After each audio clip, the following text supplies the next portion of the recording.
बहुत वर्ष पहले की बात है। एक सलीमपुर नामक गांव हुआ करता था जिसमें रमेश अपनी माँ रागिनी और अपने दो बच्चों के साथ रहा करता था। रमेश की पत्नी का देहांत हो गया था। रमेश की माँ जहाँ गांव की बाजार लगती थी उस बाजार में अपने गोलगप्पे बेचा करती थी और रमेश अपने काम पर सुबह जल्दी चला जाया करता था। वह अपना काम बहुत ईमानदारी से किया करता था। आ गए रमेश, चलो अब तुम काम पर लग जाओ जल्दी से। रमेश जैसे ही अपनी दुकान पर काम करता था ग्राहक आना शुरू हो जाते थे। बताओ मैडम जी, क्या चाहिए आपको? ऐसी कोई भी चीज नहीं है जो हमारी दुकान पर ना मिलती हो। भैया जी, ज्यादा तो कुछ नहीं चाहिए, बस 2 पैकेट नमकीन और 2 पैकेट बिस्कुट के चाहिए थे, दे दो। ठीक है, मैं आपके लिए अभी 2 पैकेट नमकीन और 2 पैकेट बिस्कुट के निकाल देता हूँ। बाद में काउंटर पर जाके बिल पेमेंट कर देना। रमेश ने अपने ग्राहक को सारा सामान दे दिया, काउंटर पर बिल पेमेंट करवा दिया।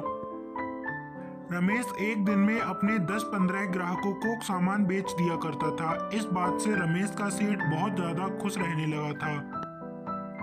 गोलगप्पे ले लो, गोलगप्पे बहुत ताजे हैं, गोलगप्पे चटपटे गोलगप्पे खाओ।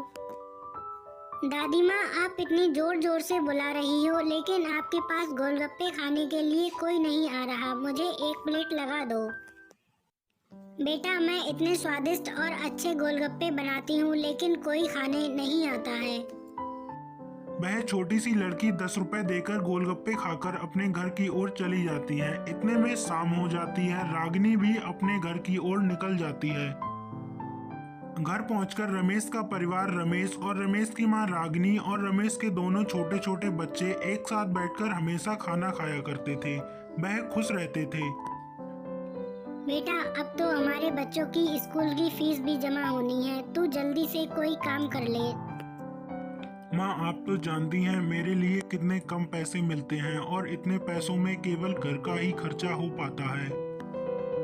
बेटा, तू अपने सेठ से बोल कि वो तेरी थोड़ी सी तनख्वाह बढ़ा दे तो हमारे लिए थोड़ी सहूलियत बढ़ जाएगी। हाँ माँ, मैं अपने सेठ से कल बोलकर देखूंगा। अगर उसने तनख्वाह बढ़ा दी तो अच्छा ही होगा। अगले दिन सेठ, रमेश आज इतनी देर कहाँ हो गई? सेठ जी, मुझे आज आपसे कुछ बात करनी है। मुझे काम करते करते आपके यहाँ बहुत समय हो गया है, तो क्यों ना आप थोड़ी तनख्वाह बढ़ा दो।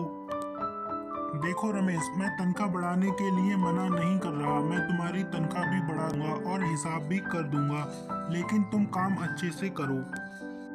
रमेश अपने पिछले पैसे लेकर सेठ से अपने घर की ओर चला गया और माँ से जाकर कहा, बेटा, तूने अपने सेठ से बात की? हाँ माँ, मैंने सेठ से बात की, लेकिन सेठ ने कहा वो अगले महीने से मेरी तनख्वाह बढ़ाएंगे। बेटा, तो हमारा इस महीने का खर्चा कैसे चलेगा? अब हमें खुद ही कुछ काम करना पड़ेगा। इन पैसों से हम एक नया स्टॉल खोलेंगे। अगले ही दिन रागिनी ने अपना स्टॉल लगाना शुरू कर दिया था। वह अपने स्टॉल पर बड़ा पाव बेचा करती थी जो लोगों को बहुत पसंद आते थे।